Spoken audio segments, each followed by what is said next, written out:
So me and Jolie together have worked on marketing the piece for the festival. I'm one of the young producers for the festival.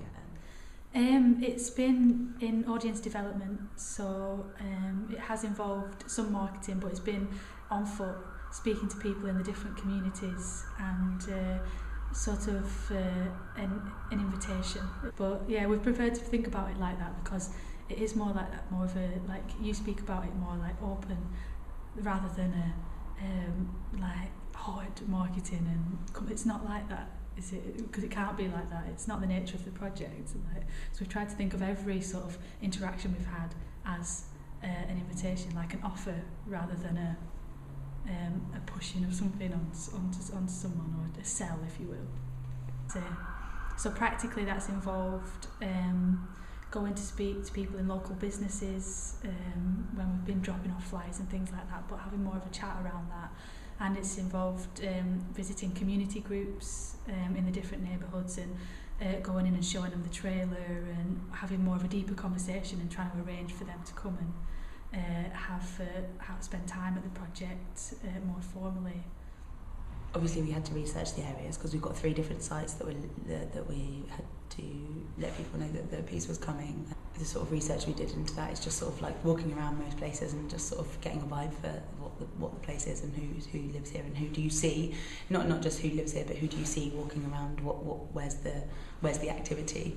And in both places it seemed like it was all small businesses, so we focused a lot on that, but there's also quite a lot of communities within them that are surprisingly hard to penetrate actually, because they're not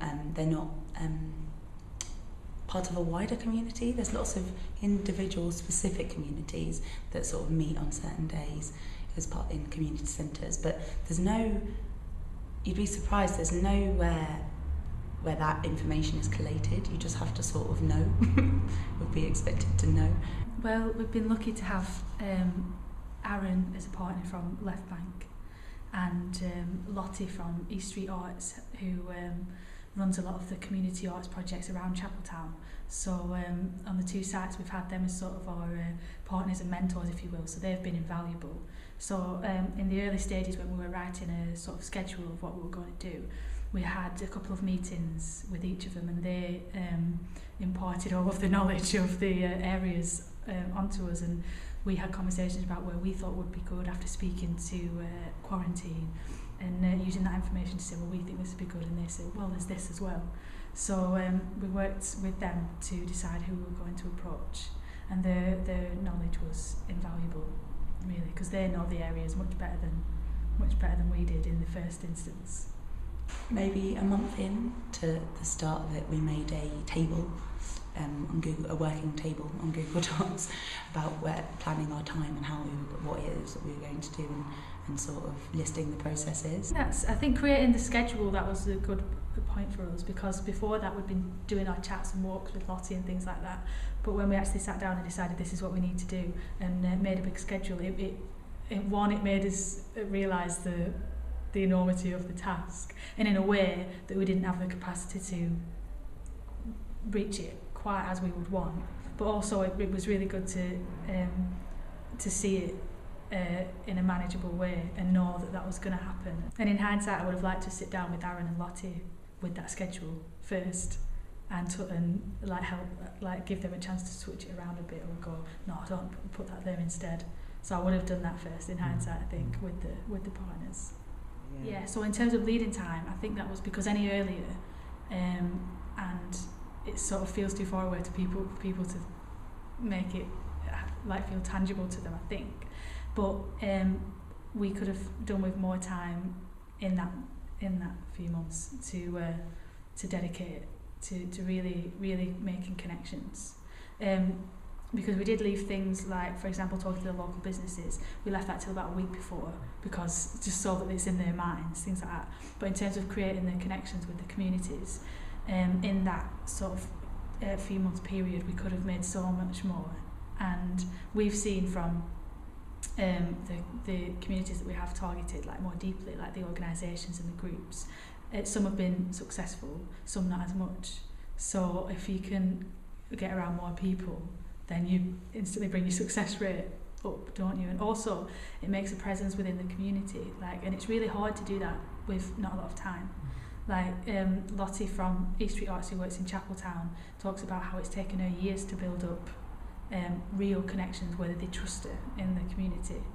So with only one visit, it's more difficult. Like, I imagine we could have made return visits as well to the community groups that were interested, rather than just the one and then we leave you and then it's up to you then if you want to come or not.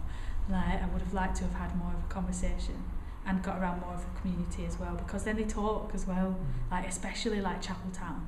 Everyone knows everyone in Chapeltown, and so if you get around more of the community groups, they go, oh yeah, such body told me that this sport's here, and then you can be trusted more, you know what I mean? You're validated in areas. We sort of looked at picking 3 groups that we really wanted to make a deep connection with and could possibly get a group visit out of that conversation. Like, we've gone into a lot of art classes that were, so they're people who are aware of that sort of thing, and they're there to do their art class, and so you're tagging yourself on to the end of or the beginning of their art class, and they're like, oh right, okay, are we going to start painting now? Like, and it's like, oh, I'm really sorry for taking up your time. Whereas when I went into a different group that weren't interested in art, they actually engaged with it a lot more. They just listened to me and they talked to me, and because they liked me, they wanted to support me. So I think actually it's about selling yourself as well a little bit. Me and Jess have spoken about it as, like, we're glad that Lottie's there because they trust Lottie, and it's not just we're coming in trying to get this out of you and then we're leaving. It's like we actually want to have a conversation with you and find out about you. It isn't just for us. We're not just trying to use you and get this out of you and then move on. It's not about that. It's about trying to make a lasting impact on the community and starting conversations that will carry on when the van's driven away, if you will. And you can't do that so deeply without a dedicated person in that job. I think, because me and Jess have had so much other things to do. Like, we would have loved to have just had this project and then we could have just gone full force and spent all of our time on it, because that's what it needs, really.